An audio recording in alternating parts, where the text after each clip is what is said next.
दंगे मोटिवेटेड थे। दंगों में राज्य सरकार का हाथ था, दंगों में मुख्यमंत्री का हाथ था, यहां तक भी कह गए। आरोप यह था, दंगे से कौन इनकार कर रहा है? देश में दंगे कई जगह पे हुए हैं।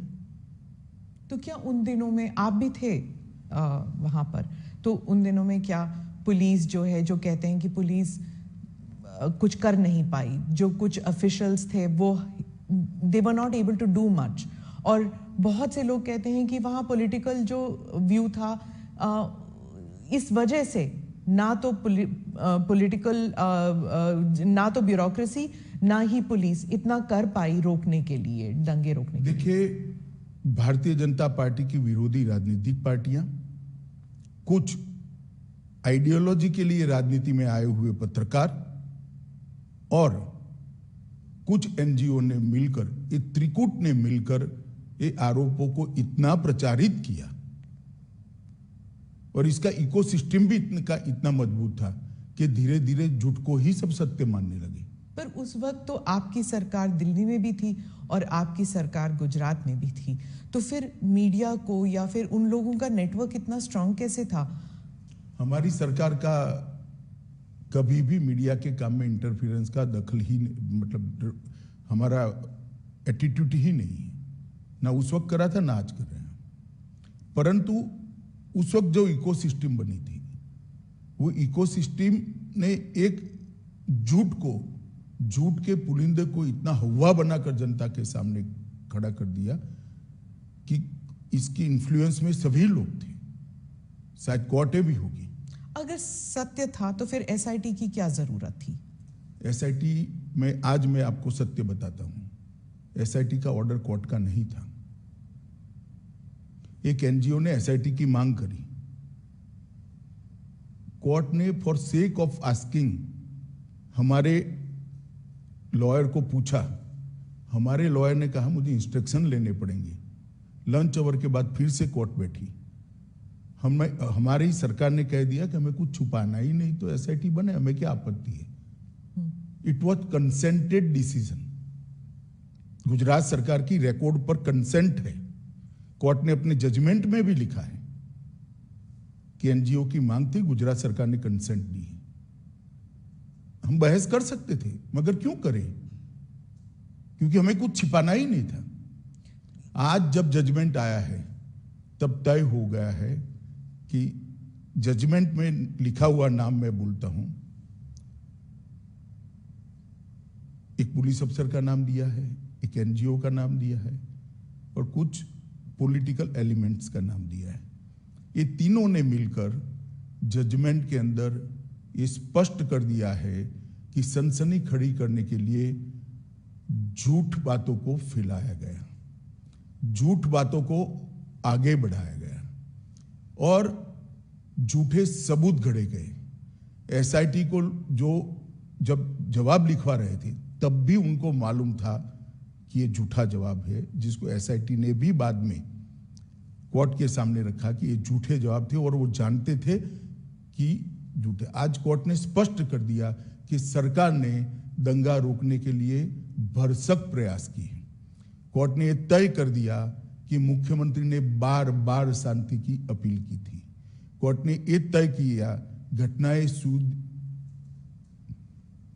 मतलब ट्रेन जलाने की घटना के बाद जो दंगे हुए वो सुनियोजित नहीं थे, स्वप्रेरित थे। ये भी कोर्ट ने आज जजमेंट में कह दिया। और तहलका द्वारा किए गए स्ट्रिंग ऑपरेशन को भी कोर्ट ने खारिज कर दिया, क्योंकि इसका आगे पीछे का पूरा फुटेज जब आया तब मालूम पड़ा कि स्ट्रिंग ऑपरेशन पॉलिटिकली मोटिवेटेड है। सेना को बुलाया नहीं गया इतनी देर तक, 3 दिन नहीं बुलाया गया। आज सुप्रीम कोर्ट ने कहा देयर वाज नो डिले, लेकिन क्या सेना, अगर आप उस वक्त होम मिनिस्टर होते, गृह मंत्री होते, तो क्या आप सेना को बुलाते नहीं जल्दी? नहीं, जहां तक गुजरात सरकार का सवाल है, हमने कोई लेट लतीफी नहीं करी थी।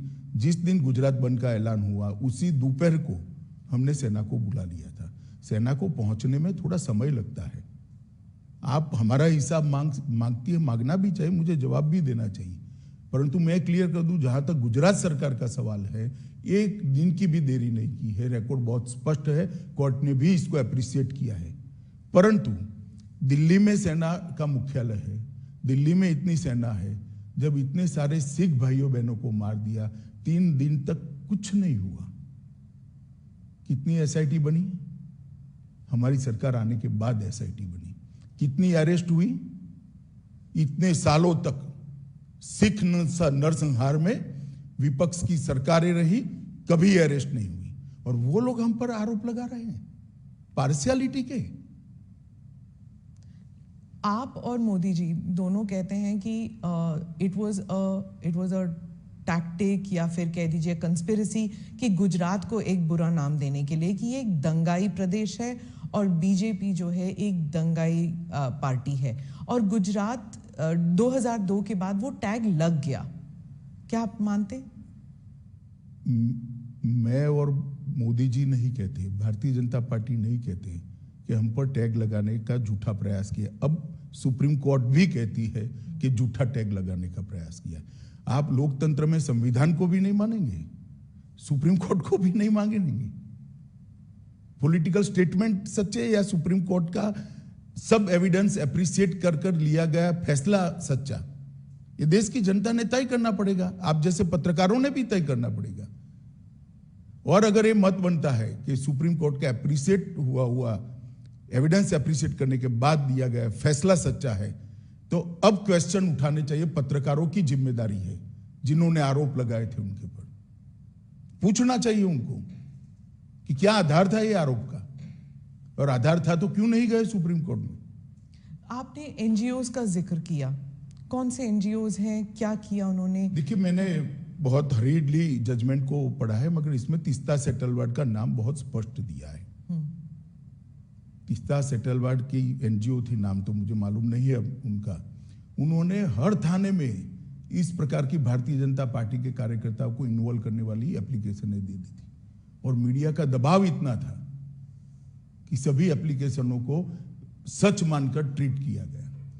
मीडिया और एनजीओज का एक नेक्सस था, आप कह रहे हैं। इन दोनों ने मिलकर 20 साल तक चलाया ये पूरा? ना 20 साल नहीं चला, 2002 और 2022। स्मिता बहन, सबसे बड़ी बात तो जनादेश होता है और जनता सब देखती है। 130 करोड़ लोगों के 260 करोड़ आंख होती है, 260 करोड़ कान होते हैं। सब देखती है, सब सुनती है। हम कभी चुनाव नहीं हारे। जनमानस ने, जनता ने कभी भी ये आरोप को स्वीकारा नहीं। मीडिया, एनजीओ और हमारी विरोधी पॉलिटिकल पार्टी आरोपों को चलाते गई। एक चला दिया कि सीडी के बारे में, सीडी लेकर राहुल शर्मा चले गए। वहां पर नोटिंग है, नोटिंग साइड पर रोज काम है, उसने अपने रिकॉर्ड में रखा है, कोई कानून को नहीं तोड़ा है, और सुप्रीम कोर्ट ने भी इसको स्वीकृत किया है। बहुत से लोगों का मानना है कि एसआईटी इन्फ्लुएंस हुई थी, बीजेपी का दबाव था एसआईटी के ऊपर। हालांकि सुप्रीम कोर्ट ने तो कुछ और ही कहा है अभी, लेकिन इतने साल तक जब इन्वेस्टिगेशंस चल रहे थे तो उस टाइम सालों साल डिले करते गए। तो इस देखिए, एसआईटी की रचना हमने नहीं करी थी, देश की सर्वोच्च अदालत ने करी थी। अफसर का चयन भी हमने नहीं करा था, देश की सर्वोच्च अदालत ने एनजीओ को सुनने के बाद करा था। और जो अफसर रखे गए थे वो भारतीय जनता पार्टी के रूल स्टेट से नहीं लिए गए थे, सेंट्रल गवर्नमेंट के लिए गए थे। और तब तक सेंट्रल गवर्नमेंट बदल चुकी थी, यूपीए की आ चुकी थी। तो एसआईटी इन्फ्लुएंस नहीं हुई थी, जरा भी इन्फ्लुएंस नहीं। और कोर्ट मॉनिटरिंग केस था, कैसे इन्फ्लुएंस होती? इतने महंगे महंगे लॉयर एनजीओ की ओर से अपीयर होते थे। जैसे जाकिया जाफरी कहती थी, जो आप महंगे लॉयर्स की बात कर रहे हैं, कि आपकी तरफ के जो लॉयर्स थे वो बहुत हेविली पेड थे, उनकी तरफ से नहीं थे। एसआईटी के लॉयर्स जो थे हमारी ओर से, हमारे लॉ ऑफिसर ही थे और कोई नहीं था। हाँ, उनको बहुत लॉ ऑफिसर को इतना पैसा नहीं मिलता है, आप जानती हो। इसके पेमेंट का एक सिस्टम होता है, इसका रेट शब्द प्रयोग ठीक नहीं है, मगर उनकी फीस तय होती है। और कई सारे इतने गलत बातें कि फायरिंग में सिर्फ मुसलमान मारे गए। कोर्ट ने आज ये भी नकार दिया कि ऐसा नहीं हुआ है। फायरिंग में मुसलमान नहीं मारे गए, लेकिन दंगों में तो मुसलमान मारे गए ना। देखिए स्मिता जी, एक बात आप समझ कर चलिए, जिस तरह से 60 लोगों को जिंदा जला दिया था, उसका समाज में आक्रोश था। और जब तक दंगे नहीं हुए तब तक किसी ने इसका क्रिटिसिज्म भी नहीं किया, accept Bharatiya Janata party. Congress party का एक भी स्टेटमेंट, पार्लियामेंट चल रही थी उस दिन, किसी ने दुख भी व्यक्त नहीं किया कि 60 लोगों को जिंदा जलाने की घटना का आप भर्त्सना भी नहीं करोगे, निंदा भी नहीं करोगे। इतनी बड़ी वोट बैंक पॉलिटिक्स होगी। आज सुप्रीम कोर्ट ने यह भी कह दिया कि जाकिया जाफरी किसी और के निर्देशन पर काम करती थी। कई सारे विक्टिम्स का एफिडेविट एनजीओ ने साइन कर दिए, विक्टिम को मालूम ही नहीं है। आपके हिसाब से किसने किया, क्यों किया जाकिया जाफरी के? सब जानते हैं ना कि तीस्ता सेतलवाड जी की एनजीओ ये सब कर रही थी, केवल और केवल।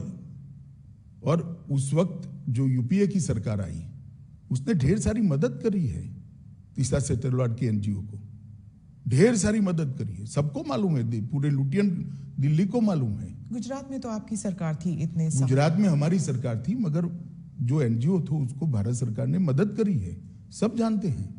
और केवल मोदी जी को टारगेट बनाकर ये सब किया गया, उनकी छवि को हानि पहुंचाने के लिए किया गया, उनको दंगों के केस में उनकी लिप्तता बनाने के लिए किया है। मगर सत्य को कुछ नहीं होता है। ये लंबी लड़ाई मोदी जी ने बहुत धैर्यपूर्वक सारी वेदनाओं को, वो विष को हजम करते हुए लड़े, और आज चमकते सूर्य की तरह सत्य बाहर आया है। मोदी जी जीत कर बाहर आए हैं। भारतीय जनता पार्टी के दंगों का कोई आरोप नहीं रहता। और मैं पूछना चाहता हूं, जो हम पर लगाते हैं, उनके शासन जहां जहां रहे हैं वहां दंगे नहीं हुए हैं क्या?